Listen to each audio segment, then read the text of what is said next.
తర్వాత ఇంకా గట్టిగా తొడగొట్టాలని ఉంది కానీ ఓవర్ అవుతుందని ఆగిపోతున్నాను. సో 10th వరకు మీలాగే మేము కూడా ఒక ఎగ్జైట్మెంట్ని ఆపుకుంటూ ఒక గొప్ప సినిమా అంటే ఒక కమర్షియల్గా శంకర్ గారు ఎన్నో సినిమాలు నేను ఎప్పుడు చెప్తుంటాను.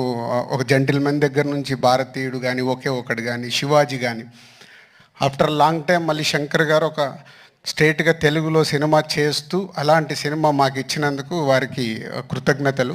ఆయన Ram Charan global star, RRR తర్వాత ఒక గ్లోబల్ స్టార్ హీరోతో చేస్తున్నందుకు ఈ సినిమా రిలీజ్ తర్వాత రామ్ చరణ్ గారు ఇంకా ఇంతింతై వటుడింతై లాగా పాన్ ఇండియానే కాదు గ్లోబల్ అదర్ కంట్రీస్లో కూడా చాలా అప్రిషియేషన్ వస్తుంది.